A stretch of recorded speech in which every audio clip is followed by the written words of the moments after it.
ಉಚ್ಚಾಟನೆ ಹಿನ್ನೆಲೆ ಉಚ್ಚಾಟನೆ ನಿರ್ಧಾರ ಮರುಪರಿಶೀಲನೆಗೆ ರಾಮುಲು ಮನವಿಯನ್ನ ಮಾಡಿಕೊಂಡಿದ್ದಾರೆ. ಪಂಚಮಸಾಲಿ ಹಾಗೂ ಲಿಂಗಾಯತ ಸಮುದಾಯದ ಶೇಕಡ 20ರಿಂದ 24ರಷ್ಟಿದೆ. ಅಂದರೆ ಆ ಒಂದು ಸಮುದಾಯದ ಜನಸಂಖ್ಯೆ. ಪಂಚಮಸಾಲಿ ಪ್ರಬಲ ನಾಯಕ ಯತ್ನಾಳ್ ಅವರನ್ನ ಉಚ್ಚಾಟಿಸಿದ್ದಾರೆ.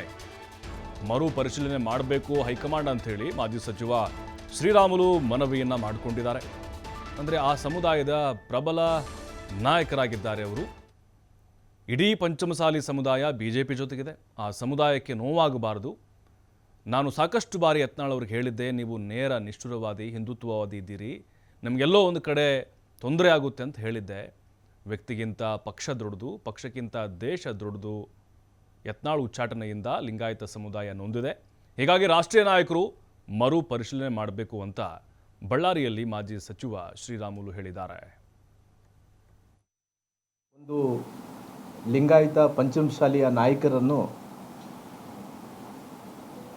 ಪಕ್ಷ ಉಚ್ಚಾಟನೆಯನ್ನು ಮಾಡೋಂಥ ಕೆಲಸ ನಿರ್ಧಾರವನ್ನು ರಾಷ್ಟ್ರೀಯ ನಾಯಕರು ತಗೊಂಡಿದ್ದಾರೆ.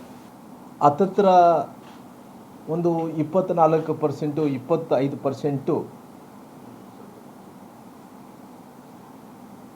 ಜನಸಂಖ್ಯೆ ಇರುವಂಥ ಒಬ್ಬ ದೊಡ್ಡ ಸಮುದಾಯ. ಪಂಚಮಸಾಲಿಯ ಒಬ್ಬ ಪ್ರಬಲವಾದಂಥ ರಾಜಕಾರಣಿ ಬಸವನಗೌಡ ಪಾಟೀಲ್ ಯತ್ನಾಳ್ ಅವ್ರನ್ನ ಅವ್ರನ್ನ ಪಕ್ಷದಿಂದ ಏನು ಉಚ್ಚಾಟನೆ ಮಾಡಿದಾರೋ, ಇವತ್ತು ನಾನು ಭಾಳಷ್ಟು ಸಾರಿ ಅವರಿಗೆ ಹೇಳಿದ್ದೀನಿ, ಯತ್ನಾಳ್ ಸಾಹೇಬ್ರವರೇ, ತಾವು ಭಾಳಷ್ಟು ನೇರ ನುಡಿ ವ್ಯಕ್ತಿ ಇದ್ದೀರಿ. ರಾಜಕಾರಣದಲ್ಲಿ ನೇರ ನುಡಿ ವ್ಯಕ್ತಿಗಳಿಗೆ ಸ್ವಲ್ಪ ಎಲ್ಲ ಒಂದು ಕಡೆ ಎಡವಬೇಕಾಗುತ್ತೆ.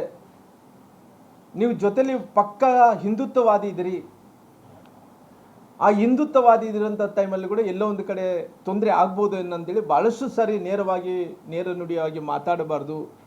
ನೀವು ಇದ್ದಿದ್ದಂಗೆ ಮಾತಾಡ್ತೀನಿ. ನಿಮ್ಮ ಮನಸ್ಸಿನಲ್ಲಿ ಯಾವುದೇ ಕಲ್ಮಶ ಇಲ್ಲ. ರಾಷ್ಟ್ರೀಯ ನಾಯಕರಾದಂಥ ಸನ್ಮಾನ್ಯ ನಮ್ಮ JP ನಡ್ಡಾ ಅವರು ಜೊತೆಯಲ್ಲಿ ನಮ್ಮ ಪ್ರಧಾನಮಂತ್ರಿಗಳಂತ ನರೇಂದ್ರ ಮೋದಿಜಿಯವರು ಮರುಪರಿಶೀಲನೆ ಮಾಡಬೇಕೆಂದೇಳಿ ನಾನು ಒಂದು ರೀತಿ ಅವ್ರನ್ನ ವಿನಂತಿಯನ್ನು ಮಾಡ್ಕೊತೀನಿ. ಇಡೀ ಪಂಚಮಸಾಲಿ ಲಿಂಗಾಯತ ಸಮುದಾಯದ ಜನರೆಲ್ಲರೂ ಕೂಡ, ಯಾಕಂದರೆ ಅವರೆಲ್ಲರೂ ಕೂಡ ಇವತ್ತು ಭಾರತೀಯ ಜನತಾ ಪಾರ್ಟಿಯಲ್ಲಿ ಅವರು ಎಲ್ಲೋ ಒಂದು ಕಡೆ ಪ್ರೀತಿ ವಿಶ್ವಾಸದಿಂದ ರಾಜಕಾರಣವನ್ನು ಮಾಡ್ಕೊತ ಬರ್ತಾ ಇದ್ದಾರೆ. ಇವತ್ತು ಆ ಸಮುದಾಯಕ್ಕೆ ಎಲ್ಲ ಒಂದು ಕಡೆ